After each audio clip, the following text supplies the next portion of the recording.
bandeko boye malamu na émission na biso ensemble parlons-en. Ensemble parlons-en moko ya bémission oyo ezali komema biso na kati ya boyebi. Ensemble parlons-en ezali moko bémission eboyi vraiment polémique eboyi makelele ya wenze. Ezali bémission eza kolobela biso na ndenge ya éducative, sociale, na spirituel, mikolo to umeli mingi vraiment na kati ya spirituel parce que tolingi to zonga quand même na bomoto na biso mikolo nyonso na lobaka esengeli to zonga na bomoto na biso bandeko tokomi ko découvrir lelo basekele oyo ebombana makambo minene oyo bato baza ko révéler biso na nzela ya YouTube pe na kati ya Biblia.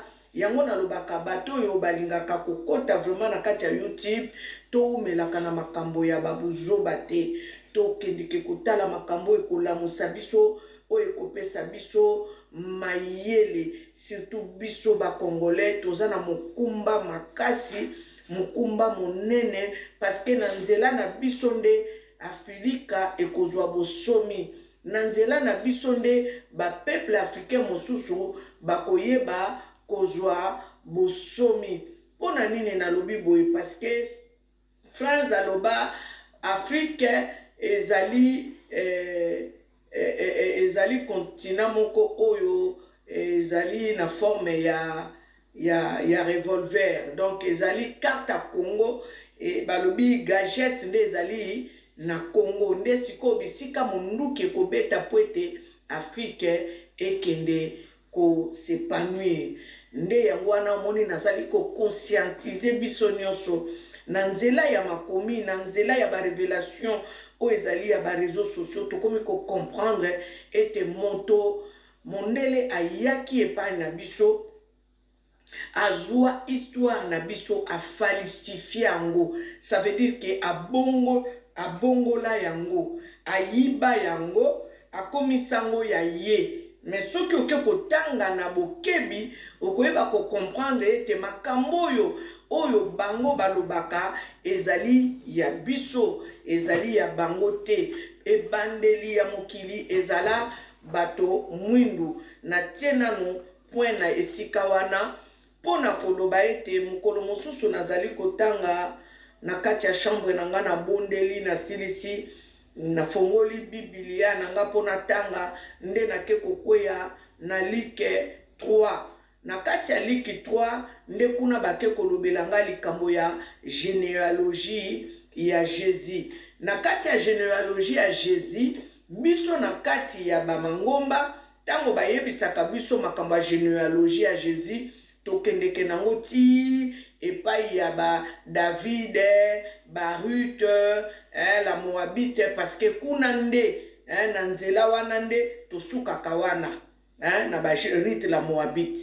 Mais c'est pour nanga c'était pour moi la première fois na kende kotanga na Luc 3 nde kuna bakendeki kolobelanga généalogie ya Jésus na lolenge mosusu.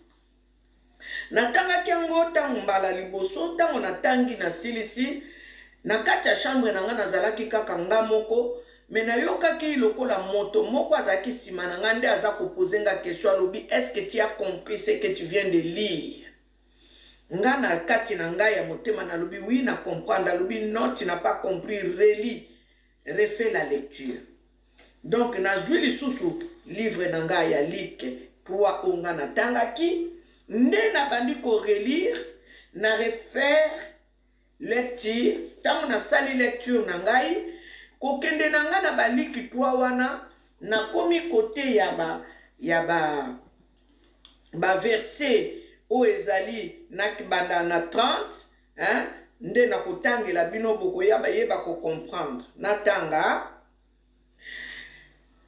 na kobanda na 29 fils de Jésus fils d'Eliezer fils de Jorim fils de Matat fils de Lévi fils de Siméon fils de Judas fils de Joseph fils de Jonam fils de Eliakim fils de Melea fils de Mena wana na soulignaki tant balobi mena na souligné, balobi fils de Matata, fils de Nathan, fils de David, fils d'Isaïe, fils de Jobed, fils de Boz, fils de Salmon, fils de Nassan, fils de Aminadab, fils de Admin, fils d'Anri, fils d'Esrom, fils de Péré, fils de Juda, fils de Jacob, fils d'Isaac, fils d'Abraham, fils de Tara, fils de Nakor, fils de Serouch,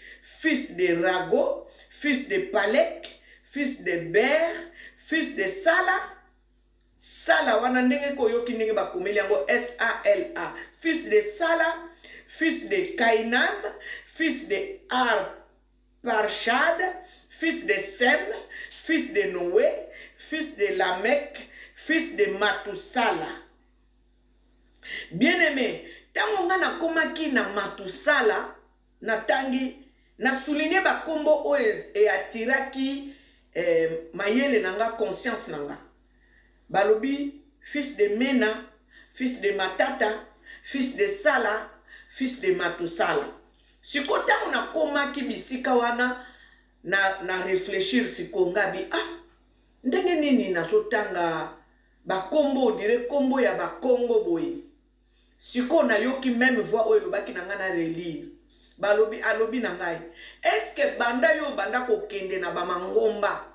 Si bateya yo généalogie à Jésus, na généalogie à Jésus, ete basala bazali, ba mena bazali, ba matusala bazali, ba matata bazali.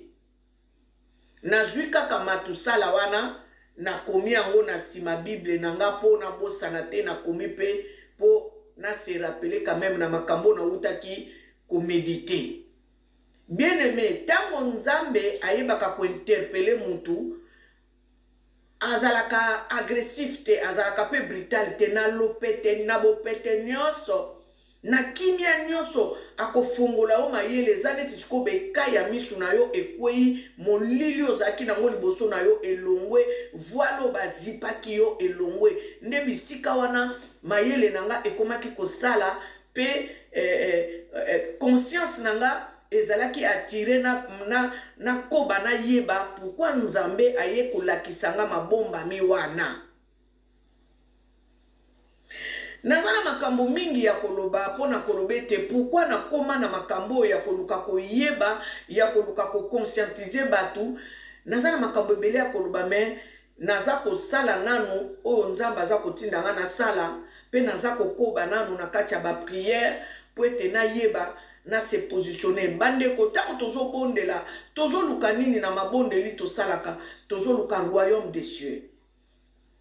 Moi j'ai reçu des révélations de part et d'autre, baloba nanga makambo yo nga na moni te me bato mosu ba moni po nanga o Nzamba yebisi bango po nanga pe baya ko yebisanga bato yo bazala en contact nanga o Nzamba tinda bango pa nanga ba yebi so ba utalanga ba yebi makambo nga na zoloba ndenge nini fallait na se comporter, ndenge nini fallait nga na zalela, ndenge nini fallait na sala. Pourquoi? Tango to salela kanzambe, tango to landa kanzambe, soko za na bitu ezali ke chercher premièrement le royaume des cieux, bandeko oko bénéficier na ba grâce particulière ya Nzambe. Tango Nzambe aza kotala intérêt na ye na kati na bomoi na yo, aza kotala eloko nini yo landelaka ye, pardon, aza kotala eloko nini yo lingelaka ye po kangama na ye, bandeko Nzamba ko banda ko sala yo ba grâce moko particulière. Nde na yango atanga na monite batu mosusu tout autour nanga ba mona ko mona ba ye ko ba mama Angel Miezi Nzamba lobi nanga to yebisa o na yebisa o boye Nzamba la kisa kinga yo boye Nzamba lingi yo sala boye bato yo batinda mai pa Nzambe pembeni nanga ba ko yeba ko se reconnaître ba ko ba mama Angel azolo ba makambu ya solo. Bien aimé, nazawana pona ko créer polémique te mais nazawana pona ko conscientiser batu soki na koki ko conscientiser ata 10 100 personnes pona ngai na sali déjà mosala ya mokeli na ngai parce que na koki ko bomba te makambo yo ngai oyo Nzamba révélenga na bombelango mon semblable parce que kozala pona nga égoïste na koka kokabolango te. Cela ne veut pas dire que mutu nyonso azwa epesameli mutu nyonso te nalobaka mikolo nyonso epesameli mutu nyonso te ayeba mabombami ya Nzambe. Epesameli pe mutu nyonso te azala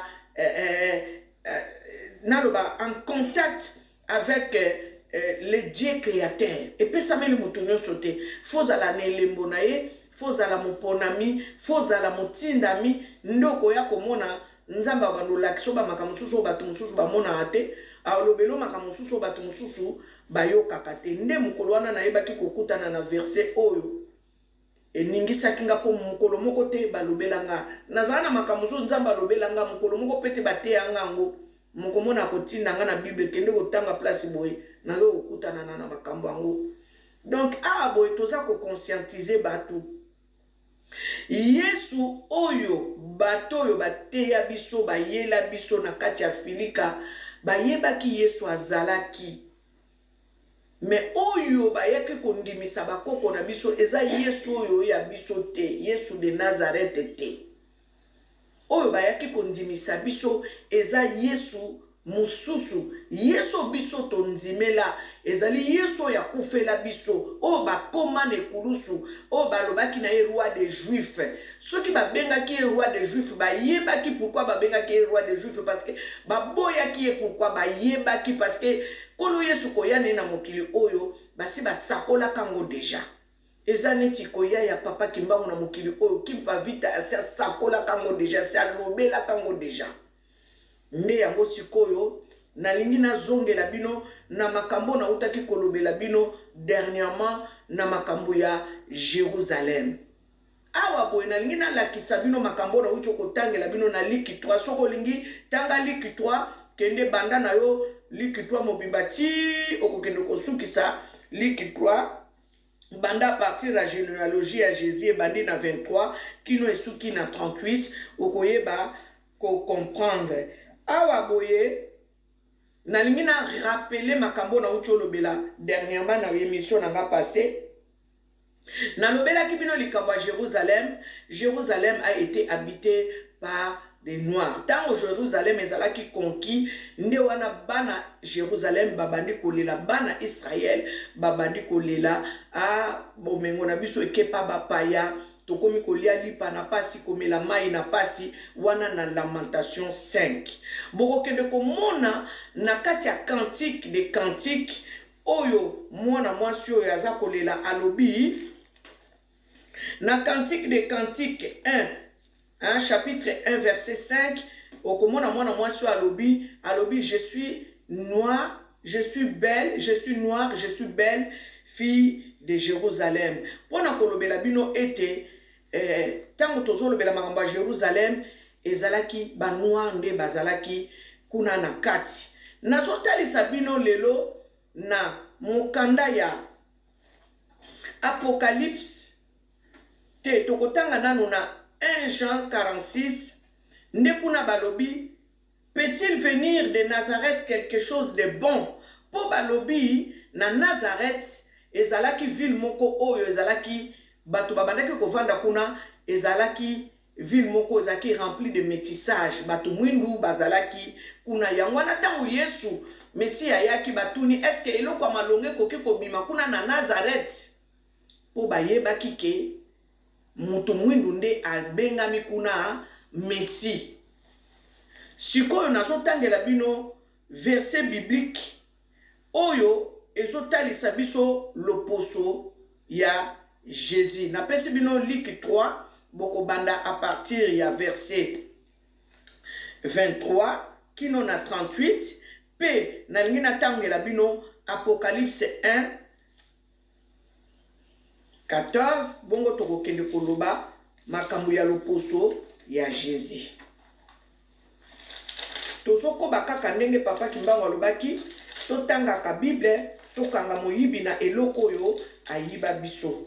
Tozokoba malembe bisika yo ozali na ndako na yo sambelaka lobaka Nzambe alobelaka yo comme ça toyeba kokanga moyibi na eloko yo ayiba biso. Tozokende kotanga makambo ya Kolo Yesu totangi Apocalypse 1, verset 14. Sa tête et ses cheveux étaient blancs comme de la laine blanche, comme de la neige. Ses yeux étaient comme une flamme de feu. Ses pieds étaient semblables à des airains ardents, comme s'il avait été embrasé dans une fournaise, et sa voix était comme le bruit de grandes eaux. Bien-aimé, nasi na lobela kabino déjà likambo oyo, awa balobi bazo détailler ndenge fils de l'homme azalaki. Balobi suki na ye ezalaki ya kolingama lokola laine. Bomoni laine ndenge ezalaka elingama ezalaka crépi elingama. Bongo balobi miso na ye ezalaki lokola flamme de feu. Bomoni miso na biso abatu mwindu ndenge ezalaka lokola flamme de feu. Ezalaka neti marron, ezalaka lokola mwindu, ezalaka lokola rouge na kati, nde miso abiso batu mwindu ezalaka. Balobi makolo na ye ezalaki lokola airain oyo bayebi kokotisa na fournaise, oyo yebi kozwa moto, oyo ziki na moto, oyo ezalaki embrasé na fournaise. Makolo na ye ezalaki na langi wana. Balobi mongongo na ye ezalaki makasi lokola ba grande eau, lokola mai. Omoni ndenge mai epesaka makasi na babibale, na ba vague wana, ndenge mai epesaka. Balobi mongongo na ye ezalaki makasi. Epi soko mutangi ba critère wana nyonso bokoyeba ko comprendre ke kolo Yesu azalaki mutu mwindu. Ezali kutu likambo ya kobomba te, mais pourquoi mundele aya epana yo abombela yo kolo Yesu azala mutu mwindu? Puta eza nango clair na kati ya Biblia awa ndenge tozali kotanga. Tozo kende kolongwa wana toko kende kotanga na Apocalypse 4 verset 3. Tokotanga, balobi, celui qui était assis avec l'aspect d'une pierre de jaspe et de sardoine, et le trône était environné d'un arc-en-ciel. Balobi, celui qui était assis avec l'aspect, aussitôt je fus saisi par l'esprit, et voici il y avait un trône dans le ciel, et sur ce trône, quelqu'un était assis. Celui qui était assis avait l'aspect d'une pierre de jaspe et de sardoine. Bien-aimé, bokomona na émission oyo, na tielibino, na photo o na tielibino na annonce émission oyo, bokomona ba pierre onga na laksibino nde yangwana ba pierre ya jaspe na sardoine. Bomoni couleur nango ezaneti mwindu, ezaneti rouge. Ba pierre ya jaspe wana na sardoine, nde balobi couleur ya kolo Yesu ndenge yango ezalaki. Balobi aussitôt je fus saisi par l'esprit, et voici il y avait un trône dans le ciel, et sur ce trône quelqu'un était assis. Celui qui était assis avait l'aspect d'une pierre de jaspe et de sardoine. C'est clair. C'est clair, kolo Yesu oyo bazolo bela biso, o mindele ba ya kolongola na ba mémoire na biso, oyo Sarkozy alobi, mindele ba ya epa na biso, ba longola biso na bonzambe na biso, mindele ba ya epa na biso, ba longola ami ya bakoko na biso, ba longola molimo ya bakoko na biso, ba longola biso, ba détacha biso na bonzambe na biso, ba ndimisa biso oyo bango balingaki tundima.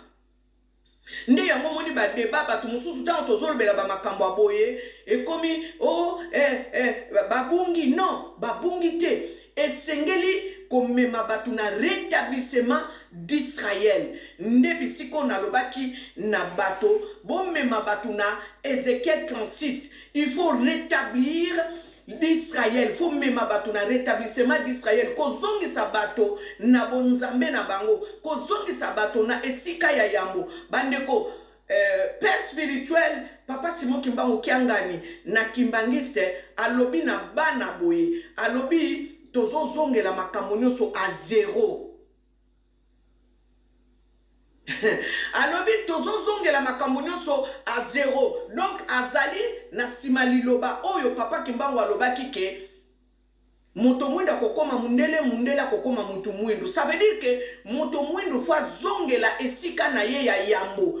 Papa Kimbangu alobaki te ke tokokoma mindele na poso te. Ça veut dire que mundele ayaki epai na yo, ayibaki yo, aizirpaki yo identité na yo. Nde sikoyo tango yo bandi kofungwa mamisu, nde sikoyo esengeli o récupérer kibo konti na yo, place na yo ya yambo. Botanga bien likambo ya Esaú na Jacob. Tango Isaac amonike asali mbeba, ayebisaka Esaú boy, alobi kolela te, ata na dernière minute oko récupérer kibo yaya na yo. Vous comprenez? Nde esikanga na zoloba mingi na ba yaya na biso ba pasteur, na ba ndeko na biso ba évangéliste, na ba bishop, bato oyo ba tindami epa Nzambe. Esengeli kokende kobimisa batu na boumbu, esengeli kokende kobimisa batu na bozoba, kokende kolongola batu na saba vunga, ba couverture ba zipa batu moto ami yebite azanani. Nde yango wana sikoyo esengeli musala ba pasteur, ba évangéliste, ba bishop, ba yembi to sala musala wana poete moto mwindu azongela dignité na ye, azongela kibo yaya na ye. Pourquoi nazolo baboye? Bomoni soki mutu nazwaki exemple wana, soki mutu azako futele pa mutu azalaka na ba limite po asalela ba makambo mosusu akoki kosalela, même na lopango azako futela, même na ndako bisika azali héberger. Moto wana aza na ba limite parce que eza ndako na yete, eza lopango na yete, donc aza limité. Nde yango wana sikoyo mosalonga naza kotinda bandeko na biso ba pasteur, ba évangéliste, ba bishop, ba zongisa batu ba propriétaire ya bonzambe. Est-ce que vous comprenez makamunga na zoloba? Il faut to zonga na bisika na biso ya yambo. Yesu a exista ya solo, mais Yesu oyo bango ba yako présenter bisote. Parce que tango ozana na mwana na kacha ndaku alingi kobala. Tozwa kaka exemple neti Rebecca na Rachel bakosaki nani? Bakosaki nani ayaki kobala? Jacob aye kobala Rebecca, alingi abala Rachel, alinga kika bala Rachel, ba présenter Léa. Est-ce que vous comprenez? Tant ba présenter Léa, akende kika ngulu ake kolala na Léa, ayeba kite keza Rachel. Ezande makambo ezolekela biso na tango biso tozo vivre oyo. Biso ezali Rachel, Nzambe na biso azali Rachel, mais ba présenter biso Léa. Ezande makambo tozo vivre na katia évangile. Yamwana basali na Nzambe.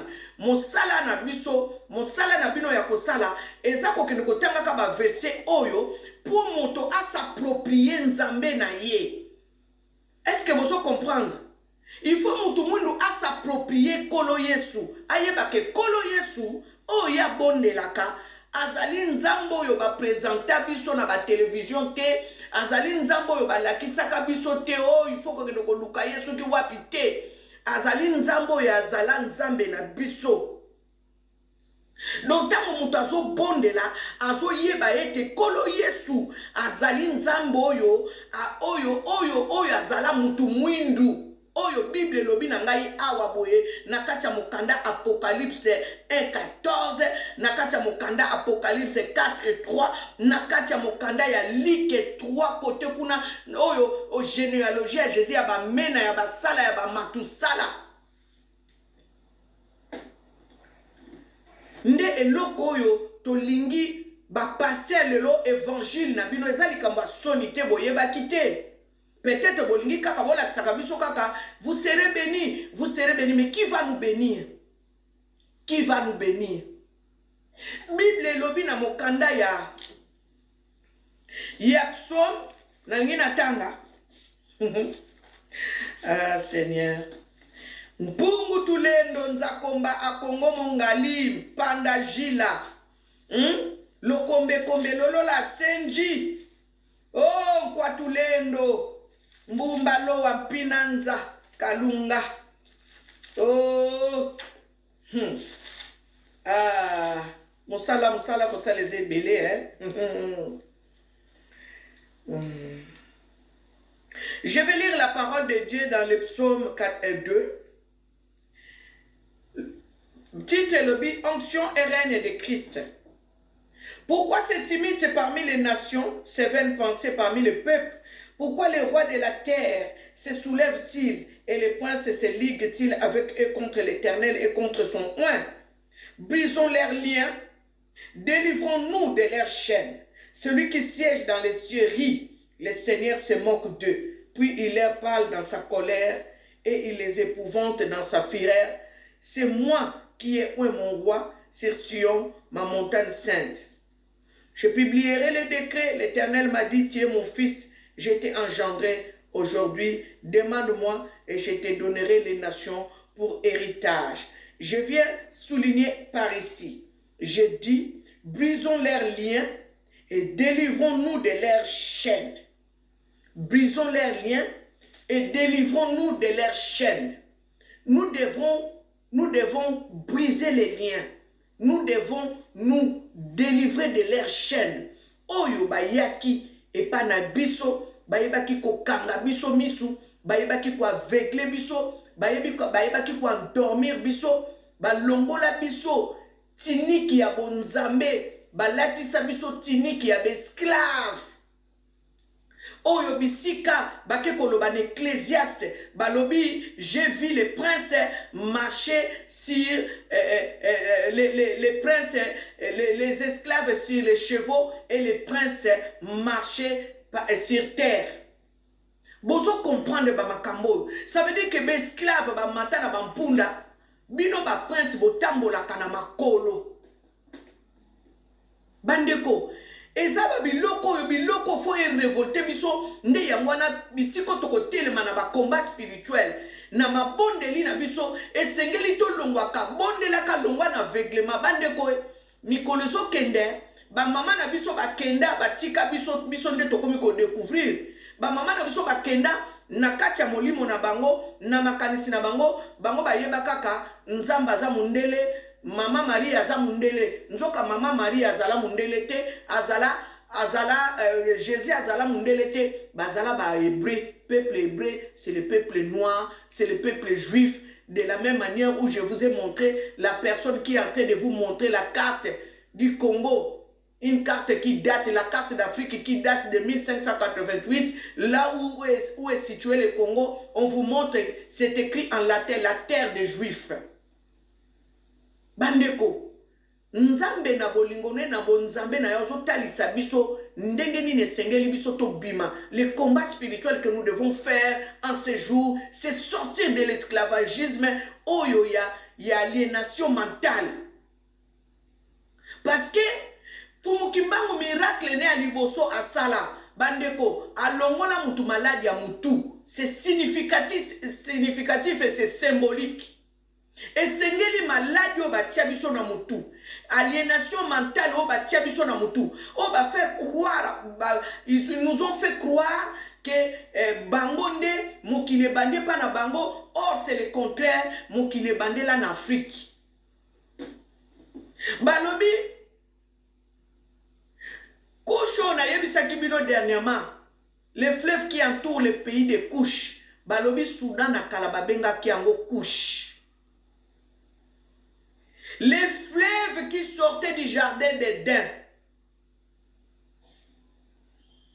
Balobi fleuve Congo. Parce qu'ils ont le seul fleuve où il y a 4 sorties.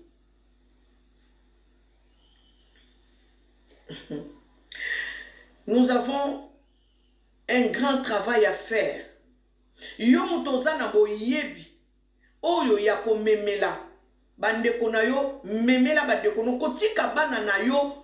Na bozoba te na bozololo te. Kotika bana na yo na ignorance te. Yango bomoni ndeko moko papa bokecho alobi lokola moye bimi boy bokomona ba congolais na ba terrain balukaka bisika ya kokende komela masanga balukaka bisika basali terrain po bakende olie bavanda basala ba recherche olie babanda kolela baloba nzambe zongisa biso na esika ya yambo bandeko ata tochange baprésident 30 tant que biso toyebi vérité te ekozala na biso difficile yango wana papa Kimbangu alobaki esengeli na bino bozwa maturité spirituelle. Tant que tozwi maturité spirituelle te, ça va être difficile. Et les pasteurs normalement doivent travailler pour ça. Na théologie te, na makambo boke koyekola na théologie te, parce que makambo bino boke na koyekola na théologie, c'est pour vous maintenir dans leur système, dans leur mensonge qu'on nous a ramenés en Afrique. L'histoire, c'est notre histoire, mais regardez comment ils ont usurpé balobi terre des juifs, mais kuna bakeko komango na latin, ba bongoli yango batie ba ve popo koka ko décortiquer te phrase oyo bayebaki kotia heureusement mwana mobali oyo nzamba ayebaki ko inspirer ye ake kotala na alphabet ya latin nde kuna ayebaki komona na kati ya ve ba proposaki ba u ba i par rapport à ba lettre mosusu ezalaki nango ndenge moko mais na ve wana nde ba proposaki ba i azui ba u wana a remplacer nde yaki kopesa ye terre des juifs. Bien-aimés, nous devons faire des recherches. Papa Diangenda ayebisa bakimbangiste, faites des recherches. Ayebisa banana ye. Azote ya bango, mais alobi na bango, faites des recherches. Nous aussi, nous devons faire des recherches. Parce que alobaki, banana ebele bazali banda, ezaneti biso ba oyo. N'oublions pas que Dieu a dit, nous les servirons d'un commun accord. Tango ya kozwa bana na ya sangisi bango, nous servirons l'Éternel, le Dieu tout-puissant, le créateur des cieux et la terre, le maître de l'univers, Pungu Tulendo, d'un commun accord. Il n'y aura pas aux églises songolo, aux églises intelligentes, ekozalate. Ekozalate. Nde yango wana omoni tozoloba, to sangana, to zalabomoko, to luka, to yeba vérité, poto zonga nesika oya yambo. Le matériel c'est rien. Mabe loko nzamba pesi biso na kati ya Congo. Soki tolobi to luka nzambe o biso to wanga na to pesa mu Congo. To zonga epa na ye. To sala repentance. Ndenge Daniel a salaki. Nazo tangela bino prière Daniel a salaki. Poto zonga na makolo ya nzambe. Poto koma na bisika oyo nzambe alingi to zonga parce que to pesa nzambe mo Congo ba koko na biso ba wanga na ka nzambe ya Mpungu Tulendo ba wanga na ka nzambe ya wana bozo mona passe côté la biso nzala e côté la biso parce que to wanga na mokeli na biso nde wana bake ko seka biso na Ezekiel 36 babie kasi peuple ngo ya nzambe bango ote to zui bango ba lien antique na bango. Balie antique nyonso komi ba propriété antique na bango e komi ya biso. Donc nzambe na biso, bo connaissance na biso, mayele na biso. Balobi nyonso o esalema na mokili o mutu asala mutu mwindu, mathématique mutu asala mutu mwindu, ndenge ya kotanga air mutu asala mutu mwindu. Makambo ebele donc civilisation e uta en Égypte. Et en Égypte batu babande ko vanda kuna batu mwindu, ba pharaon bazala batu mwindu jusqu'à 27e dynastie. Et sengeli mama tata oyeba makambo yo, po yebisa bana na yo, okotika bana na yo lisu na bohumbu te. Il faut yeba makambo yo. Il faut transmettre en wana bana na yo. Pour nini mwana no akoma neti complexe, akoma qu'on a complexe d'infériorité, pour ye azomona kaka mundele. To bandi banda bo mwana bana popi ya mindele. E makamunoso ya mindele, bato kitoko ba mindele. Non. Wana ba travailler mental na biso. Ba travailler ba cerveau na biso. Ba lava biso ba cerveau pour na biso. To za ba inférieur, ba munde ba za ba supérieur. C'est ça qu'on nous a fait croire. Pourtant, c'est le contraire. Nde yangwana papa Kimbangu alobaki, moto mwindu akokoma mundele, mundele akokoma moto mwindu. Bande kosoki na silicité, partio o na yebi kozwa, ya makambo ya généalogie à Jésus, pe poso ya Jésus, hein, le poso ya Jésus, na ko continuer prochainement. Na lingina tangue la bino, confession, pe prière, Daniel asala, na mboka Babylone. Wana Daniel bayeba ki kolobala ye agumba mela banzamba bapaya Daniel azalaki grand esprit atimbela aboya na motema moko koboya boya roi Nabuchodonosor aloba moto akosakana na nzamba Daniel biso nyonso fo topesa nzamba Daniel respect parce que nzamba Daniel yenda revelaka makambo oyo ebombana nzamba Daniel yewana nde le Saint-Esprit. Bien-aimé, je vais essayer de lire le livre de Daniel chapitre 9. Je vais un peu essayer de survoler, mais je vais lire. Je vais commencer par le verset 4. Je vais lire Daniel 9. Vous allez lire tous les chapitres comme vous avez le temps. Moi, comme c'est une émission, je vais essayer de survoler et je vous donne ces chapitres où Daniel faisait la confession, hein, la prière et confession de Daniel. Je vais lire verset 4, ça dit ceci. J'ai prié l'Éternel mon Dieu et je lui ai fait cette confession. Seigneur Dieu grand et redoutable, toi qui gardes ton alliance et qui fais miséricorde à ceux qui t'aiment et qui observent tes commandements. Nous avons péché, nous avons commis l'iniquité, nous avons été méchants et rebelles. Nous nous sommes détournés de tes commandements et de tes ordonnances. Nous n'avons pas écouté tes serviteurs, les prophètes qui ont parlé en ton nom à nos rois, à nos chefs, à nos pères et à tous les peuples du pays. À toi, Seigneur, est la justice et à nous la confusion des faces. Bien-aimé, Daniel a moniqué, peuple naïe bazaki na perdition. Boyoka prière Daniel a salaki. Abi toyoka ki ba prophète était. Toyoka ki ba to tinda ki te ba kote ya biso. Ndenge ba yebisaka bango. Kimpa vita yebisaka bango. Bokeba bato ba mindele bazoya bakoya ko diviser biso, bakoya ko zwa boye, bakoya ko sala boye ba yokate bazala séduit pe bake ko gumba mela banzambe mosusu. Daniel azo sale la peuple na ye confession, azo sala repentance. Ne biso pe photo sala ka repentance. Nangina conclure mission oyo boye.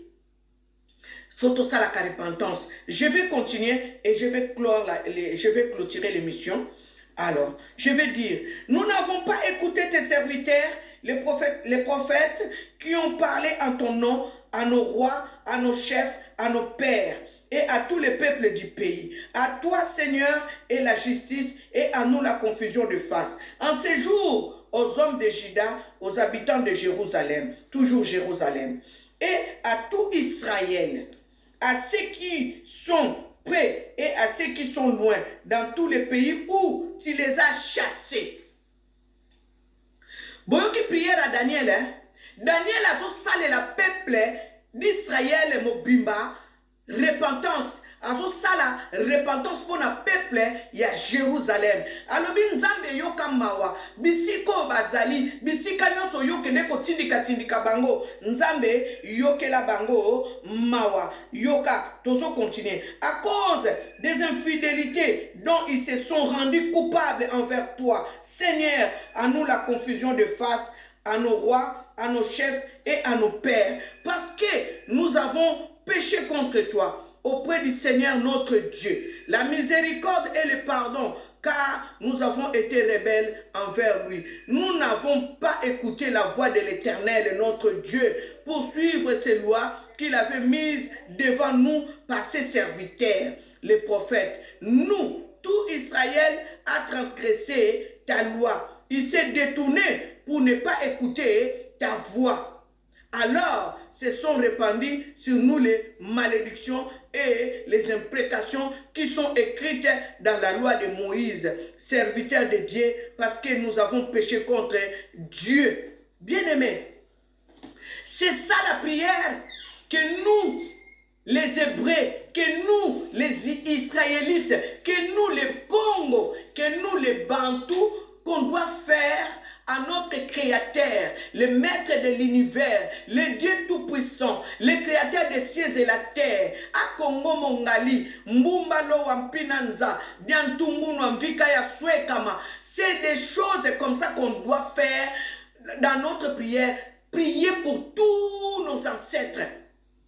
La repentance, bien bien-aimés, c'est la repentance qui doit nous réconcilier avec notre Créateur. Cette prière, l'Éternel Dieu m'a dit de vous la donner. Nous qui sommes les Israélites, nous qui sommes les Juifs, les vrais Hébreux, c'est nous, les Noirs. Nous devons faire cette prière à notre Créateur. Parce que, quelque part, dans le livre d'Ézéchiel 36, si vous lisez, vous allez comprendre que ceux qui savent que nous sommes les vrais Israélites se moquent de nous. Ils disent, hein, nous avons abandonné notre Créateur. Nous avons abandonné notre Dieu. Ils se moquent de nous-mêmes. Ils disent, ah, regardez, c'est le peuple de Dieu, non? C'est de son pays qui sont sortis.